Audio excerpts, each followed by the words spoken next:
Hopefully you're good to go from class. But, you know, if you need a little bit of extra guidance, here we go. We're going to break apart each composition using U substitution. We're doing this the long way today. Starting tomorrow, we'll do it the short way, the magic way, whatever you want to call that. I do like blue. Okay.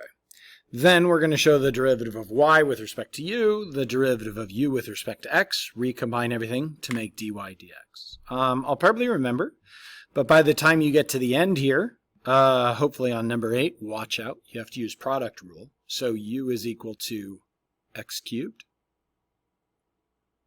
And then down here, 9 you really can't do the way we're doing.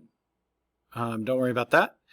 And then here on number 10, you'll have to have, well, hopefully you can see, sine has an input of another sign.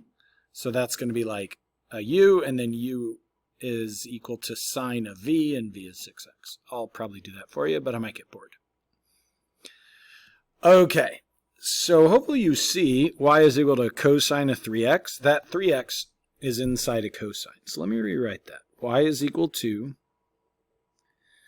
cosine of 3x. So the way I see this, and the way that's going to maybe help you for tomorrow, this is actually y is cosine of something. So I write u in place of the word something. That something is 3x. Can we make that larger? Yeah, a little bit. Okay. Now, the derivative of cosine of u with respect to u is negative sine of u. Let me write that lower. Because we want to write not dy dx, but dy du. Dy dx is what we want at the end. We're doing, the reason we break things apart is now you can see, well, the derivative of cosine of u, you know, with respect to u, a short way of saying that is just treat the u like the input, like you normally would x.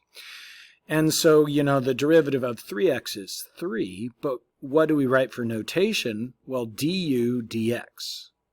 The output variable here is u, the input variable is x. So now we want to recombine. We're going to write dy du, shoot, too close, which is the same thing as negative sine of u, multiplied by du dx, which is 3. And, you know, the rate of change of u, du, with respect to u, that's du over du, that's of course 1. Because that's basically saying how does u change as u change, and that's a 1-to-1 ratio, however you want to say that. Or you can just lean on the notation, the du's divide to be 1, whatever.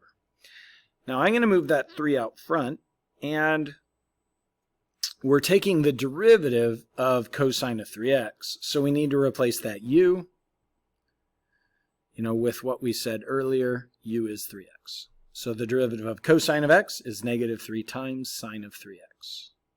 All right, let's look at this next one. Y is equal to cosine of x cubed. So I see this as y is equal to cosine of something. So I'll write cosine of u. That something is x cubed. And the derivative of cosine of u with respect to u, just like on the last one, is negative sine of u. And there's some repetition here on purpose. That something is x cubed, which has a rate of change of 3x squared. So we want to join these back together and say dy du multiplied by du dx is equal to negative sine of u multiplied by 3x squared. And let's go ahead and simplify. Dy dx is equal to, let's bring that 3x squared up front. Negative 3x squared times sine of, wait, what was u? Oh, look back up top. U is equal to x cubed. Okay, maybe a couple more.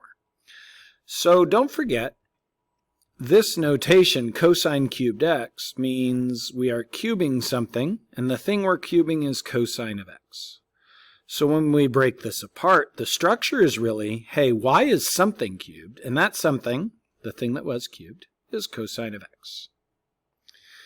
The derivative of something cubed, dy du, is 3 times that same something squared.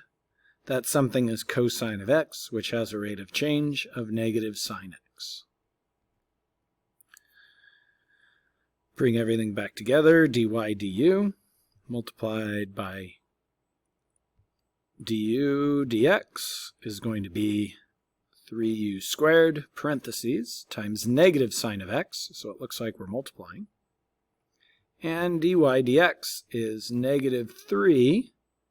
Now it says u squared, so we're going to write cosine squared x multiplied by sine of x. All right, if you can get that, you should be able to get the rest. Cosine cubed of x cubed. We'll do this one, and then I'm going to call it a day, go pick up the kids from school. So y is equal to, well, there are three things. There's a cosine, there's a cube, and there's an x cube. So maybe we rewrite it first so it's obvious to you in a way this is obvious to me. Okay? So really, this is y is equal to something cubed. That something is cosine of something else, so I'll write cosine of v, and that something else is x cubed. So we'll write dy du, the derivative of something cubed is 3 times that same something squared. That something is cosine of something else, which has a rate of change of negative sine of that something else, and that something else is x cubed, which has a rate of change of 3x squared. So go back and make sure your notation matches. Dy du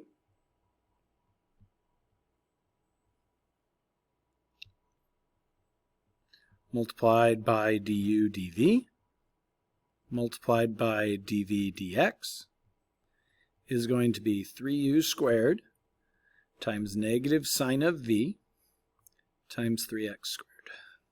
Because we really do notice we have the derivative of something cubed kind of twice here, right? The derivative of u cubed is the derivative of something cubed, just like the derivative of x cubed is the derivative of something cubed. Okay, so dy dx is equal to, what should we do here? Let's leave everything in place for a moment. So we're going to write, we need to replace u with cosine of v.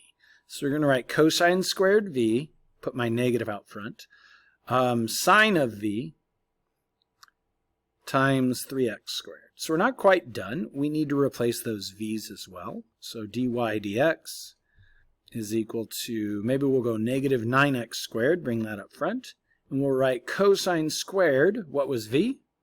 Of x cubed, times sine of v, again another x cubed.